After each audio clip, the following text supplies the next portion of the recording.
This time I thought about doing something different, and instead of just posting another track, I want to invite you on a little adventure with me. So if you're ready, grab a torch, grab an Estus flask, and let's go. Before sitting down and actually writing the track, I decided to visit Firelink Shrine, or, the local Roman ruins. And while I was taking some footage for the video, I also thought about how I want to approach this. I really want to try out Tape 16. It's a new DAW that came out recently and it emulates the workflow of an old 16-track tape machine. So, as someone who uses an old Porta Studio cassette recorder a lot, I think I'm gonna enjoy the workflow of this one as well.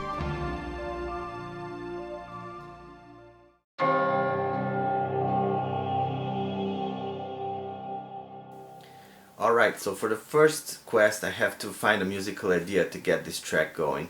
Now I haven't laid down any notes yet, so I'm not sure how this is going to end up, but I have a vague concept in my mind that I want to explore, and I want something simple and something evocative, something that has that dreamlike aura that the original Dark Souls game has, and also that feeling that everything is past its prime. So I think I want to explore that.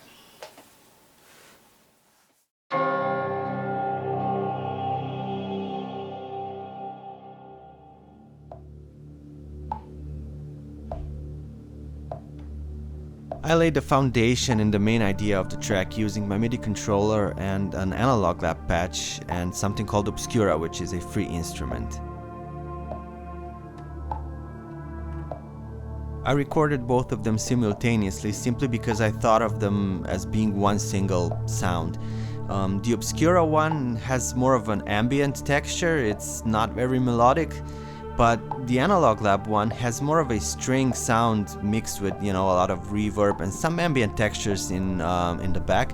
So together they create this kind of ambient but also kind of melodical content, to get the track going. After that, I programmed some wind sounds in hybrid and I recorded one channel on the left and one on the right just to give the track a bit more width.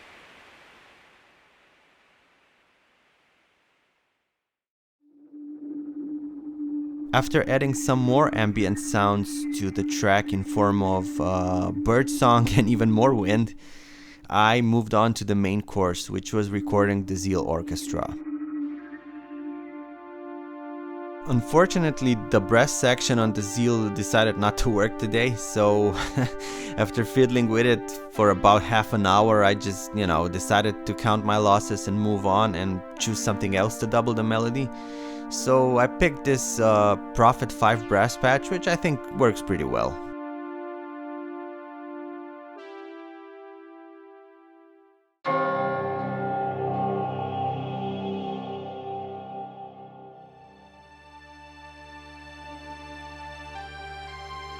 I ended up recording 4 tracks of that. We have the low sound, which is a cello preset, and then there are 2 tracks that share the melody, and those are basically the cello preset and the violin preset engaged at the same time. Now the Siel allows you to engage 2 different sections at the same time with simultaneously pressing both of the buttons. So the 4th sound is a combination of a cello section with a very short sustain and with a piano section, and I've put a lot of reverb and delay on it.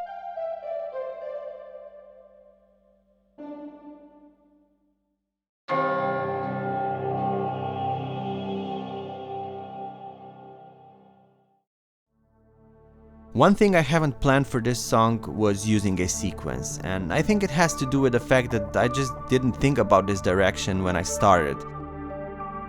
But I stumbled upon this CS80 sequence just by accident when I was searching for some other sounds, and I think it's going to add a lot of movement to the track, especially with some creative panning and some volume writing throughout.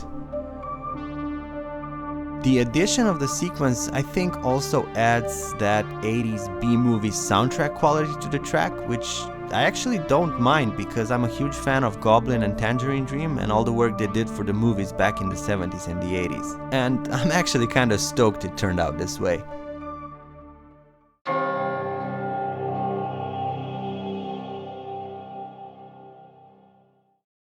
So what I want to do next now is go downstairs and record some low percussion.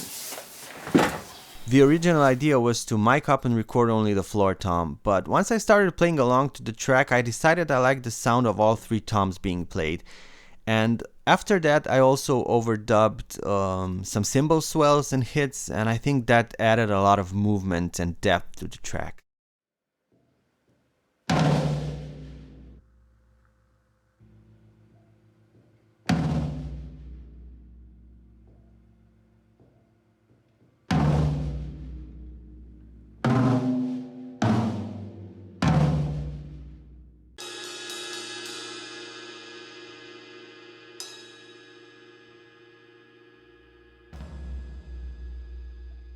With a ton of reverb on the toms and some space modulation on the cymbal track, this was really starting to shape up.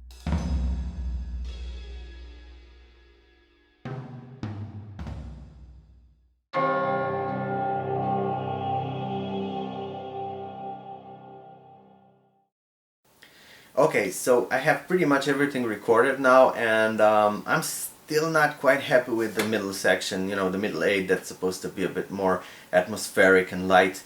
I've tried a lot of things, and I don't think any pads or drones or any atmospheric textures are actually really working that well. So I'm gonna change plans, and I'm gonna pick up my classical guitar and do a couple of lines. I think I have 3 tracks left, so let's see how that goes.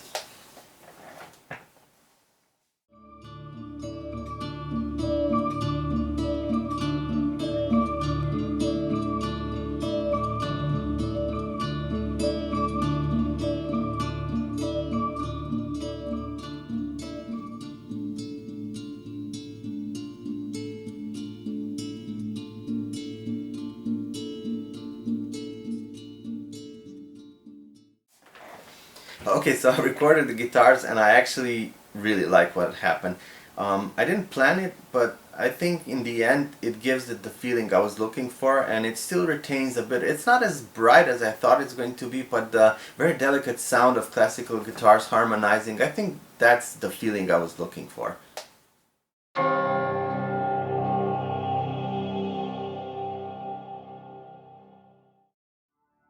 With everything recorded, I think it's finally time to wrap this up and bounce out the final track.